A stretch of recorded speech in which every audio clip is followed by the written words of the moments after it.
दो चार सवाल हैं। पहला सवाल ये है कि जिस तरह से शराबबंदी की मांग उठ रही है और कई दिनों से लगातार इस पर बहुत डिमांड भी चल रही है, और कल मैंने कांग्रेस बीजेपी से बात की तो उन्होंने कहा कि पीडीपी ये कह रही है, सभी कह रहे हैं कि शराबबंदी होनी चाहिए, और ये मांग बहुत तेजी से, क्योंकि तमिलनाडु का रेफरेंस दिया जा रहा है, वहाँ 700 कुछ उन्होंने शराब की दुकान बंद। ये डिमांड कौन कौन कर रहा है?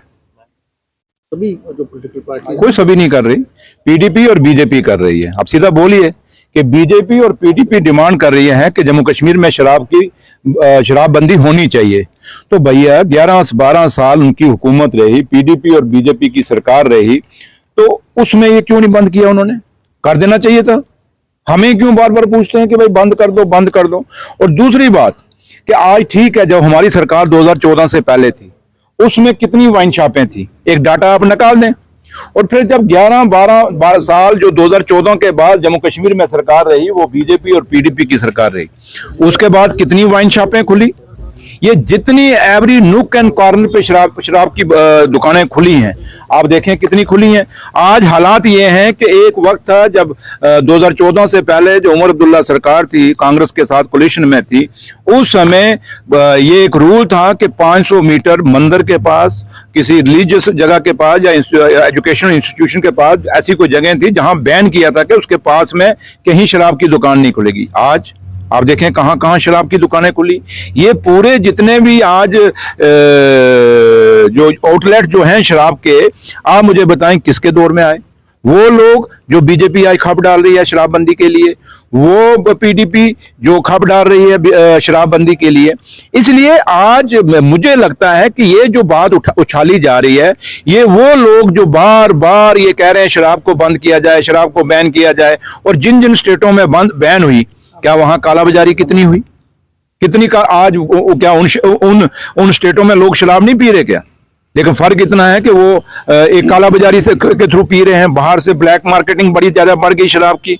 लेकिन उसके बावजूद भी ये कुछ लोग ऐसे हैं, अचानक जब बात ये चल रही है कि जम्मू कश्मीर में नशा बहुत हो गया है, ड्रग्स बहुत हो गए हैं, उस ड्रग्स को खत्म करना है, और अचानक ये कहां से बात उठ गई?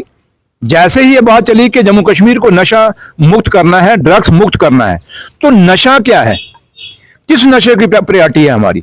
सबसे बड़ी प्रायोरिटी पहले वो ड्रग्स जो हमारे बच्चों को, हमारी नस्लों को खत्म कर रहा है, उसको खत्म करने की जरूरत है। शराब की दुकानें बंद हो जाएंगी तो क्या हो जाएगा? क्या ड्रग्स पे, ये लोग ड्रग्स पे क्यों नहीं इतना जोर डाल रहे?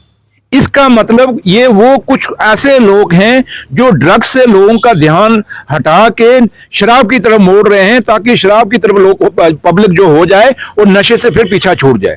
लेकिन मैं लोगों से, आप लोगों के चैनल के माध्यम से लोगों को अपील करूंगा, ये वो लोग, चंद लोग हैं जो आपके बच्चों को ड्रग्स में घुसेना चाहते हैं, जो चाहते हैं कि ड्रग्स जम्मू कश्मीर में फैले, और वो आप लोगों की अटेंशन डाइवर्ट करके शराब की तरफ लगाना चाहते हैं। शराब को जम्मू कश्मीर में आज पी जा रही है क्या? लेकिन जो हालत आज हमारे बच्चों की है, जो नहीं, मैं कह रहा हूं, जो नहीं, बैन की बात नहीं, आज की डेट में आपको प्रायोरिटी तय करनी पड़ेगी कि पहले ड्रग्स बंद करना है या शराब बंद करनी है। इसलिए नशा किसी के रूप में भी हो, अगर दोनों बंद कर, सुनिए, मैंने कहा नशा किसी भी रूप में हो, चाहे वो ड्रग्स के रूप में है, चाहे वो शराब में वो बुरा है। लेकिन मैं ये बार बार कहता हूं कि शराब के फेवर में हम भी नहीं है, बट हम ये कहते हैं कि पहली प्रायोरिटी, आप जब आज शराब की तरफ आप लोगों को अटेंशन डाइवर्ट कर रहे हैं, कहीं ना कहीं कुछ लोग जो पुलिस में भी ऐसे हैं, जो या कुछ ऐसे लोग हैं जो सियासत में भी हैं, या दूसरे लोग हैं जो लोग नशे के साथ, कारोबार के साथ जुड़े हुए हैं, आप उनको एस्केप दे रहे हैं, एक अच्छा ऐसा रास्ता दे रहे हैं जिनका उनका टेंशन डाइवर्ट करा रहे हैं। इसलिए मेरा मुद्दा ये है, इसलिए समझने की जरूरत है, नशा किसी भी, चाहे अब मेरा बेटा, मैं कभी नहीं चाहूंगा वो शराब पिए, ड्रग्स तो बड़ी दूर की बात है, मैं खुद नहीं चाहूंगा मेरा बेटा कभी शराब पिए, कोई माँ बाप नहीं चाहता मेरा बच्चा मेरी बेटी शराब पिए। इसलिए ये सवाल मत पूछें कि मैं फेवर में हूं या नहीं फेवर में, बात यह है कि प्रायोरिटी क्या है। इसलिए सबसे बड़ी प्रायोरिटी ये है आप लोगों की और हम लोगों की और पब्लिक की, कि इसमें हमें ड्रग्स को रोकना होगा, और सबसे पहले ड्रग्स जब खत्म हो जाएगा, ड्रग्स रुक जाएगा, उसके बाद शराबबंदी भी होनी चाहिए। उमर अब्दुल्ला मिले अभी अमित शाह से, और स्टेट फूड की मांग दोबारा की, और उस पर कटाक्ष कर रही है बीजेपी, कह रही है कि भाई आप लोग क्या कर रहे हो, पिछले 1.5 साल से आपके पास पावर है, तकरीबन 92% पावर है। कौन सी बीजेपी की बात कर रहे हैं आप? कहाँ की बीजेपी? मतलब जम्मू कश्मीर बीजेपी या कश्मीर? हिंदुस्तान के होम मिनिस्टर को जब उमर अब्दुल्ला साहब मिले, और जब उमर अब्दुल्ला साहब को वो मिले, और मुझे ये बताएं क्या अमित शाह साहब ने कहा जो सवाल आप कह रहे हैं, क्या नरेंद्र मोदी साहब ने कहा जो हिंदुस्तान के ऑनरेबल प्राइम मिनिस्टर हैं, या हिंदुस्तान के बीजेपी के जो नेशनल प्रेसिडेंट हैं, क्या उन्होंने कोई बयान दिया? अब रही बात जम्मू कश्मीर बीजेपी की, मैंने आपको एक बार कहा था ये घर से लड़के आते हैं और गुस्सा आगे निकाल देते हैं आपके सामने, बस और कुछ नहीं है। ओ भैया घर में अगर थोड़ा आप, मैं इनके घरों में अपील करूंगा, इनको थोड़ा घर में मत डांटा करें। ये जब वहां से गुस्सा होते हैं तो यहाँ आके हमसे गुस्सा निकालते हैं। और बाकी बीजेपी को कौन पूछ के, क्या जब स्टेट तोड़ा था, आपको याद होगा यार, जब 2019 में सरकार गिरी थी बीजेपी और पीडीपी की, यहां से बीजेपी के एमएलए सारे खुशी खुशी गए थे कि हमें दिल्ली बुलाया गया है, खाने में बुलाया गया। तो कैसे खुश होके गए थे मंत्री वगैरह कि हम वहां होम मिनिस्टर साहब को मिलने आए। तो यहां से जब गए सरकारी गाड़ी में गए थे, तो वापस जब आए थे पुरानी टैक्सियों में आए थे, वो खचारा टैक्सियों में वापस आए थे। इनको पता ही नहीं था कि सरकार गिरने वाली है। जिनको बीजेपी ने कभी दिल्ली में, इनको कौन पूछता है, इनको कौन सीरियस लेता है? इसलिए छोड़िए बीजेपी जम्मू कश्मीर की क्या कहती है। हाँ, इतना जरूर कहूंगा मैं जम्मू कश्मीर की बीजेपी को कि जम्मू कश्मीर के लोगों के साथ इंसाफ करिए। जितनी जिम्मेवारी नेशनल कॉन्फ्रेंस की है या उमर अब्दुल्ला सरकार की है, उससे दुगनी जिम्मेवारी आपकी है, क्योंकि आपकी सरकार दिल्ली में है। और ये स्टेट का दर्जा और स्पेशल स्टेटस का दर्जा अगर बहाल होना है तो दिल्ली से होना है, ये जम्मू कश्मीर की सरकार ने बहाल नहीं करना। तो इसलिए मैं जम्मू कश्मीर की बीजेपी को कहूंगा कि आप लोगों को मत गुमराह होइए। और मैं आप लोगों से भी अपील करूंगा कि आप लोग ये सवाल हमें पूछने के बजाय बीजेपी पे ज्यादा स्ट्रेस दें तो ज्यादा अच्छा रहेगा। उन्होंने कहा कि आप पीडीपी और पीसी जो है कैबिनेट के ऊपर इल्जाम लगा रही है कि एक ऑफिसर के ट्रांसफर करने के लिए इतनी रकम मांगी जाती है। कौन कह रहा है? पीसी और पीडीपी। देखिए एक बात मेरी याद रखना, आज उमर अब्दुल्ला जो काम, सरकार जो काम कर रही है उसका ये मुकाबला नहीं कर पा रहे। मैं आपको कितनी एग्जाम्पलें दे सकता हूं कि जो 11-12 साल पुराने काम थे जो पीडीपी और बीजेपी ने शुरू किए थे, क्या 12 एक काम ज्यादा से ज्यादा बुनियाद कितनी होती है? 2 साल या 3 साल से ज्यादा बुनियाद नहीं होती। कोई बिल्डिंग हो, कोई ब्रिज हो, कोई सड़क हो, उसको कंप्लीट करने का एक टेन्योर होता है, एक टाइम होता है। इन्होंने क्यों नहीं कंप्लीट किए? आज आप निशारा हॉस्पिटल की एग्जाम्पल, आप लोगों में से कितने लोग वहां गए थे? 11-12 साल बाद वो हॉस्पिटल कंप्लीट हुआ। सुंदरवानी का हॉस्पिटल में अगले और महीने में आपको मैं वो कंप्लीट करके दूंगा, वो भी 11-12 साल पुराना हॉस्पिटल है। जम्मू में कितनी सड़कें पड़ी हुई हैं। ये आपका जो सतवारी से आरसपुरा तक रोड है, ये कब शुरू हुआ था? इनकी दौर में शुरू हुआ था ना। आज तक इन्होंने कंप्लीट 11-12 साल में कंप्लीट नहीं किया। हम उसको कंप्लीट करना, ऐसी कितनी पूरे जम्मू कश्मीर के अंदर आप देखें, कमरवारी ब्रिज है, अगर आप लोगों ने गए होंगे कभी, देखो अगर आप में से कोई गया, किसने कंप्लीट किया? कितने 14 साल पुराना वो ब्रिज चल रहा था और हमने जाके उसका उद्घाटन किया। आपका सनत नगर जो फ्लाईओवर है, कितना पुराना था, हमने जाके जाते साथ ही उसको जो बंद पड़ा काम था उसको कंप्लीट किया। आपके साथ गुहामा ब्रिज है गांधरबल के अंदर, ये उसके लिए हमने पैसा दे दिया। कब? आज से 2011 में वो काम शुरू हुआ था और 12 साल इनकी सरकार है, 14-15 साल उस काम को हो गए और बहुत जल्दी उस ब्रिज को ही हम ऐसे कई में, ये सब मैंने मोटी मोटी आपको एग्जाम्पलें दी हैं। आपका रामबन में ब्रिज है मैत्रा में, वो आपको ऐसे खड़ा मिलता था 24 घंटे। आज देखें वहां काम शुरू हुआ नहीं हुआ, और बहुत जल्दी वो मैत्रा वाला ब्रिज भी हम कंप्लीट। ये आपका परगवाल इंद्रपत्नी ब्रिज है जो अखनूर में, कितना पुराना है ये? आज तक 11-12 साल में पीडीपी और बीजेपी ने क्यों नहीं कंप्लीट किया?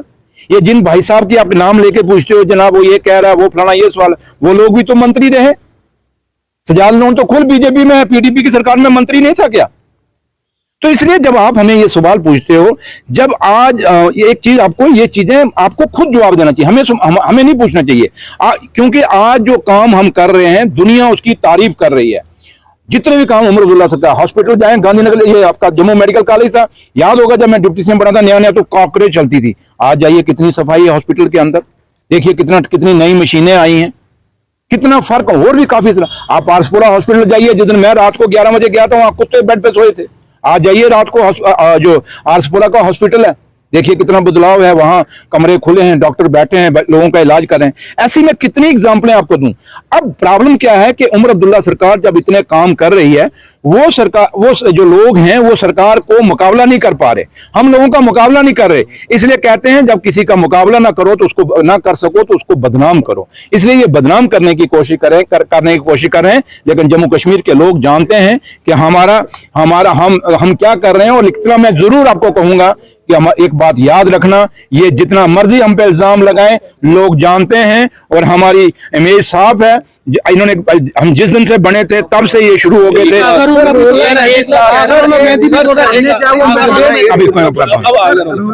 कह रहे हैं कि हमने इलेक्शन लड़ा था, हमने वादा किया था लोगों से हम शराब पर पाबंदी लगाएंगे, लेकिन उमर साहब का जो जवाब था वो एरोगेंट जवाब था, वो यहाँ के लोगों के जो जज्बात और इसके सिवा और कोई सवाल है आपके पास?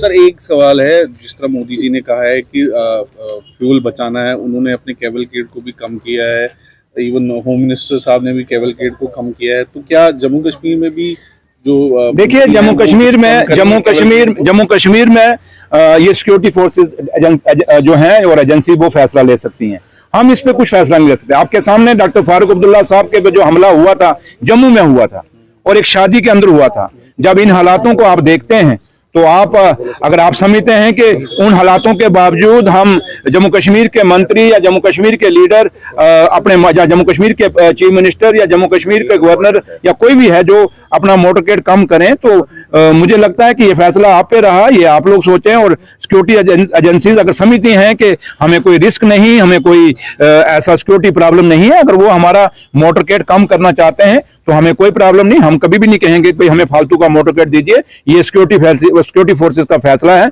हम उनके फैसले से चलेंगे। ये आप उनको पूछिए कि क्या जम्मू कश्मीर में के मंत्री या जम्मू कश्मीर के पॉलिटिशियन या जम्मू कश्मीर के चीफ मिनिस्टर या किसी को भी मोटरकेड अपना कम करने की जरूरत है? अगर वो समझते हैं तो कम, मेरा तो वैसे ही पहले ही कम किया हुआ है, और क्या कम करोगे भैया। Thank you.